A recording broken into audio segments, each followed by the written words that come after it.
ጸጉሯ ረጅም ልጅ ሳይ ወይኔ እኔም እንደዚህ በወለድኩኝ እንደዚህ እንትን ባልኩኝ እውነትም እንደዛው ሰጥቶኝ ነበር። ያው ከኑሮ አንፃር በቃ ያሳደኳትም እንደዚህ አልነበረም። ምንም እንደ እንቁላል ነው የሷ እድገት በጣም እንትን ያለን ቢቸግረኝም የሷ እድገት እንደዚህ አይደለም። ተንከባክበው ነው ያሳደጓት። ተንከባክቤ ነው ለምን ከማንም በላይ መሬት ሊነካት አልሰጥም ነበር። ያው ትምህርትም ተማረች በደረሰችልኝ ቀን እሷ ስራ ይዛ እኔን ትደግፈኛለሽ ባልኩኝ ሰዓት ነው ይሄን ነገር የተፈጠረው። ከጎኔ እንዳለች በጣም ጎበዝ ናት። እሷም ቤት እኔን ማዝኳ እንዳለች የኔ እንትን ደራራችልኝ። ያው እሱ መጣ ከገጠር መጣ እንደዚህ ጉድ አደረገኝ ማለት ነው። ከገጠር መቼ ነው ያስመጡት? እሷ ህፃን ሆና ነው የመጣው? ምን ልሁን ብሎ ነው የመጣው? ሲመጣ እንደው እናንተ ጋር ልኑር እናቴ አንቺ ጋር መኖር ፈልጋለሁ ብሎ ነበር የመጣው ወይስ በምክንያት ነበር የመጣው? ከአክስቴ ጋር ነው ያደገው። አሁን ይሄ እሷን እንደዚህ ያደረጋት ከአክስቴ ጋር ነው ያደገው። ያው እዛም ተጣልቶ ነው መሰለኝ። ያው እናት ነኝ ተቀበልኩት። ብዙ ጊዜ እኔ ስወጣ እሷ ትደብቃለች። በጣም ጫና አለ። እንደዚህ ይለኛል እንደዚህ ያደርገኛል ማለት አመጣች። እንዴት ላድርጎ ፖሊስ ጣቢያ ሲሄድ ቀጥተሽ አታሳድጊም ነበር ወይ አሉኝ ፖሊሶች። ግንቦት 10 2013 ላይ ለአባትየው ተነገረ። ምንድን ነው የተናገረው? ያው እኔ ምንም ስላልቻልኩት ወይስ እንዲወስዶ ወይ ደግሞ ቤት ተከራይቶ እንዲወጣ ተነገረ። ተስማማንላችሁ። ሁላችሁም ተስማማችሁ? እሺ እሱም በሰዓት ተስማምታል። እሱ ትንሽ ተከራከረና ያው ግን መጨረሻ ላይ ተስማማ። ከዛ ያው በግንቦት 11 ጠዋት ላይ ልብስ ይዞ ወጥቷል። እሱን አስታውሳለሁ። ጠዋት ላይ ልብሱን ይዞ ወጣ። የዛን ቀን ግንቦት 11 ነው ያኔ ልብሱን ይዞ ከወጣ በኋላ ያለው ጓደኞቼ ነው እንደብለው ነይ እንጣል እና እንደ ድንገት ያው እኔም ምን እንደሆነ ካላውቅም ድብርት መሰለኝ አላውቅም። እና አይ እኔ ዛሬ ቤት ነው የምቆየው እናንተ ሄዱ በቃ ምናምን ብዬ ቤት ቆየሁ። ከዛ ምን ፈጠር ማለት ነው። ከዛ በፊት ያሉት ቀናቶች ሁሉም አስታውሳለሁ። ሰላም አለይኩም ወራህመቱላሂ ወበረካቱሁ። ውድና የተከበራችሁ ውድ ኢትዮጵያውያኖች እንዴት ናችሁ? ውዶቼ ሰላም ናችሁ ወይ? ደህና ናችሁ ወይ? እይታው በጣም ቀንሷል ዩቲዩብ። ባካችሁን ሼር አድርጉ፣ ሰብስክራይብ እያደረጋችሁ ባካችሁን ተከታተሉ። ይሄ ነገር ደግሞ በጣም አሳዝኖኝ ነው። በጣም ነው ያዘንኩት። ምን መሰላችሁ? ስለ እምነት ላወራ ሳይሆን ቁርአኑ ላይ ምን ይላል? እንግዲህ ሙስሊም እንደመሆነ ይመጣል። አንደኛ ኢትዮጵያ ባህላችንም አይፈቅድም እንደዚህ አይነት የሚያስጠላ ነገር። ግን በአሁኑ ሰዓት ፈተና ወርዶብናል። አንድ ሁለት ምን ይላል መሰላችሁ? ትእዛዙ እኛ ቁርአን ላይ ማለት ነው ወንድምና እህትን በ7 ዓመት መኝታ ወይም ክፍል ለዩዋቸው ይላል። ይሄ ሲባል ብዙ ሰው ብዙ ነገር ይመጻደቃል፣ ብዙ ነገር ይላልና ባካችሁን ልጆቻችሁን ጠብቁ። ልጆቻችንን እንጠብቅ። ልጆቻችን ጥበቃ ይፈልጋሉ። ወዳጅ መስሎ ስቆ ዘመድ መስሎ ወይም አላህ ያሳያችሁ። እንግዲህ የእናቷ ልጅ ነው ይሄ፣ ወንድሟ የገዛ ወንድሟ ነው እንዲህ ያደረጋት። ሌላ ቦታ ይደግ እንጂ የእናትየው አክስት ጋር ነው መሰለኝ አክስቴ ጋር ነው ያደገው። እና እዛም ሲጣላ እናት ነኝ ተቀበልኩት ነው። ልጅ ወደ አውሬነት ሲቀየር ውሎውን የሚውልበትን ቦታ በሰውም ሆነ በምን ማፈላለግ ያስፈልጋቸዋል። በተለይ ሴት ልጅ ያላችሁ እናቶች ነገር ካቅማችሁ በላይ ከሆነ ወደ ህግ ሂዱ፣ ወደ ሰው ሂዱ። ማለት ምንድነው የተባለችው? ልጇ ደፍሮ ተነስቶ ተጫውቶባት ልጅቷ አሁን ፓራላይዝ ሆናለች፣ ሽባ ሆናለች። በቃ ይችን የመሰለች ልጅ አታሳዝንም? በማን በገዛ ወንድሟ። ባለፈው የሞት ፍርድ የተፈረደባት ድሬዳዋ ሐረር ላይ ማለት ነው የሞት ፍርድ የተፈረደባት እናቷ ማለት ነው ባሏ እሷ ተፋታ ሄዳ ሌላ ባል አግብታለች። ሰውየው ደፍሯታል ልጅቷን። ከሌላ የምትወለደዋን የሞተችዋን ማለት ነው። የምታሳዝን ልጅ አይታችኋል። እንዶ ታሪኩን ሳታውቁ አትቀሩም። አባትየው ነው ለፍርድ ያቀረባት። የሞት ፍርድ ነው የተበየነባቸው። ግን ኢትዮጵያ ላይ ሰው አይገደልም። ለምን የሞት ፍርድ ይበየንበት እንጂ ተገሎ አላየንም፣ ሲገደልም አላየንም፣ አይገደልምም።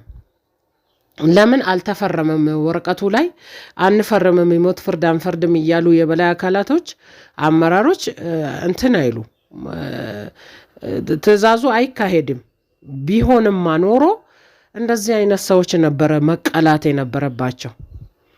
በጣም ነው የሚያቃጥለው፣ በጣም ነው የሚያሳዝነው። በእናቷ ልጅ በወንድሟ ተበለሻሽታ እቺን የመሰለች ልጅ እናት አፈርድሜ ከሰል መስላ ዋጋ ከፍላ ያሳደገቻትን ልጅ አታታለች። ይሄው ሽባ ሆና ከሷ ጋር ተሳስራ ቁጭ ብላለች። ልጅ ተጫዋች ልትሆን ትችላለች። ልጅ ሳቂታ ልትሆን ትችላለች። ልጆች በተለይ ሴት ልጆች ይዋህ ናቸው። በቃ የሚጎዳቸው የሚጠቅማቸውን ማያውቁ ሴት ልጆች አሉ። ሳቂታና ተጫዋች ስለሆነ ብቻ ባለጌ አይባልም። ወደ ህግ አካል ስትሄድ ምንድነው የተባለችው? እናትየው ለምን ቀጥተሽ አላሳደግሽም? ምን ያገናኘዋል? ከመቅጠትና ካለ መቅጠት ጋር ምን ያገናኘዋል? ወንድ ልጅ አስገድዶ ከእናት ማህፀን የወጣ ወንድሟ የእናቷ ልጅ አስገድዶ ደፍሯት ሽባ አድርጓት ምን ያገናኘዋል? የሚያገናኘው ነገር አለ? እኔ ብዙን ጊዜ ሰምቻለሁ። ከዚህም በፊት አየር ጤና አካባቢ እንጀራ ጋግራ የምታሳድገው ልጇን ማለት ነው እናት አየር ጤና አካባቢ ሄዳ ነው እንጀራ በየቤቱ እየጋገረች የምታሳድገው። ወንድ ልጅ ተደፍሮባት ስትል ምንድን ነው ያሉት? ባራክ ኦባማ ፈቅዷል እኮ የአሜሪካን መንግስት እኮ ፍቃድ ሰጥቷል ብሎ የተናገረ የህግ አካል አለ። የህግ አካላቶች እዚህ ጋር ጥንቃቄ ቢያደርጉ ጥሩ ነው። የተሰበረ ልብን መልሶ መስበር፣ የደማን መልሶ ማድማት አስፈላጊ አይደለም። ህጉን በስነ ስርዓቱ መጠቀም፣ ቢያንስ ሰውየው ቅጣት ማግኘት አለበት፣ መቀጣት አለበት። እችን የመሰለች ልጅ አበለሻሽቶ ለምን ጎዳና ተዳዳሪ ሴተኛ ዳሪ ለምን አትሆንም? እንዴት ትፈራል? ለምንድን ነው እንደዚህ አይነት ነገር የሚካሄድባት? እናት ለማን ትሁን? የገደለው ባልሽ፣ የሞተ ወንድምሽ፣ ሀዘንሽ ቅጣጣ፣ ከቤትሽም አልወጣ ወንድ ልጇ ሴት ልጇን ደፍሮ አበላሻሽቶ ቁጭ ሲያርግ ይሄ እሳት አይደል? ህግ ምን አለበት? እንደው ህግ የኢትዮጵያ ህግ በስነ ስርዓቱ ቢፈርድ። ባለፈው ጃኒ ሺቲ ሰደበች ተብሎ ድሬዳዋ ሄዳ እየተዳኘች ነበረ። አያችሁ? አሲድ የደፋ ሴትን ልጅ የገደለ ሴትን ልጅ የደፈረ ህፃናት የደፈረ የገደለ አፍጠልጥሎ ሰቅሎ ቢያሳዩን ኖሮ ጥሩ ነበረ፣ ቀጥል ነበረ። ይሄ ሽልጥልጥ ሁላ በየሰፈሩ በየምኑ በየቤቱ ሚርመጠመጥ ቤት ለቤት ሚርመጠመጥ ይሄ እኔ እውነቴን ነው ምላችሁ ተናግሮ ማሰማት አቅቶን ነው እንጂ ብዙ ቤት አለ ወንድም እህቱን የሚከጅልበት ቤት። አይኑ ይጥፋ፣ አይኑን አላህ ያፈንዳውና አይኑን እዛ በማንኪያ በሹካ ማውጣት ነው እንጂ እህቱ ላይ ሲያፈጥ ምን ይደረጋል? ይሄ ነገር መጠፋፋት እንዳይኖር ውዶችዬ፣ እኔ ነገር አላበዛም። ይሄ መጠፋፋት እንዳይኖር፣ ይሄ አጉል ነገር እንዳይኖር ቁርአኑ ቁጭ አድርጎልናል። እርግጠኛ ነኝ እኔ በቤተ ክርስቲያንም ህግ ቢሆን በቸርችም ህግ ቢሆን በጣም ጥበቃ እንደሚያስፈልጋቸው ሳይደነገግ አይቀርም። እንዝላል መሆን አያስፈልግም። እንደፈለገ ሰው ማመን አያስፈልግም። ልጆች ከደረሱ በኋላ በላግ ማለት ለአቅመ አዳም ከደረሱ በኋላ መጠበቅ አለባቸው። ሰው ተጠብቆ አይቻልም። ወይ ቶሎ ወደ ትዳር ወይም የሚከታተላቸውን ሰው የሆነ መላ ማለት ነው እንጂ ከባድ ነው። መፍረድ አያስፈልግም። አትፍረድ ይፈረድብሃል ነው። አሁን በጣም ታሳዝናለች እናትየው በጣም ነው የምታሳዝነው። እኔ እውነቴን ነው የምላችሁ እናቶች፣ እኔ ሲንግል ማም ሆኜ ልጆቼን ስለማሳድግ ነው መሰለኝ ስንት እሳት በሆዳችን ተሸክመን ነው ልጆቻችንን የምናሳድገው። ስንት ነገር አባባል እየሰማን ጆሮአችን ውስጥ ብዙ ነገር ይገባል። በዚህ ሲባል በዚህ ሲባል በዚህ በጥፊ የሚመታ ምላስ ማለት ነው። ከህግ አካል እንደዚህ አይነት መልስ ከመጣ እንዴት ነው ታዲያ አጥፊዎች እና መጥፎ የሚያስቡ ሰዎች ሴት ልጆች ላይ ጎንበስ የሚሉትና ስርዓት የሚይዙት? ህግ እኮ ነው መቅጣት ያለበት። ህግ መቅጣት አለበት። ይሄንን ነው እንጂ ሰባብረው መጣል ሙዝ ሚነግደውንና በየመንገዱ ርስቁን የሚፈልገውን አሳዶ መሰባበር ሳይሆን መሰባበር ይሄኛውን ነው እንጂ እኔ በጣም ነው ያዘንኩት። ልጆቻችሁን ጠብቁ፣ እህቶቻችሁን ጠብቁ። ወንድ ልጅ ይሆንክ እህትህን ጠብቅ። አባት ይሆንክ ሴት ልጆቻችሁን፣ እናት ይሆንክ ሴት ልጅሽን ሙራቀባ አድርጉ እባካችሁ። ጊዜው ተበላሽቷል፣ በጣም ተበላሽቷል። እኛ ሜዳ ጎዳና ልንወጣ ነው በልጆቻችን የተነሳ። በጣም ከባድ ነው። የአንድ ልጅ ሲጎዳ አንድ ሰው ቆሞ ማየት ስቆ ማለፍ ይሄው ለዚህ አብቅቷል። ቺን የመሰለች አበባ ልጅ ሽባ አድርጎ ይሄውና አሽመድምዶ ትተዋታል። አላህ ሽባ ያድርገው፣ አኬራው ይበላሽ። እኔ በጣም ነው የተናደድኩት። ይሄ በአንድ እናት ብቻ የሚሆን አይደል።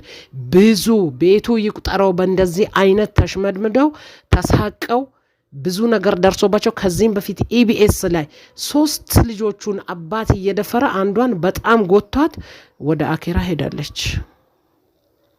ወላሂ ወደ አኬራ ሄዳለች። ልጅቷ ሞታባት በሚቀጥለው ፎቶዋን ይዛ ልጄ እኮ ሞተች ብላ ስትመጣ አይተናል። አራ እና ያለን ምንም ብለን እንኳን የምናስቆመው ነገር የለም። ወዴት እንሂድ? ለማን እንጮህ? አዑዙ ቢላሂ ሚነ ሸይጣን ረጂም። አላህ ይጠብቅልን ልጆቻችንን። እባካችሁ ልጆቻችሁን ጠብቁ። በጣም ደስ የማይል ነገር ነው የሚታየው፣ ከባድ ነውና ውዶችዬ አላህ ይጠብቀን ማለት ነው። ሴት ልጆችን አላህ ይጠብቃቸው። አሰላሙ አለይኩም ወራህመቱላሂ ወበረካቱ።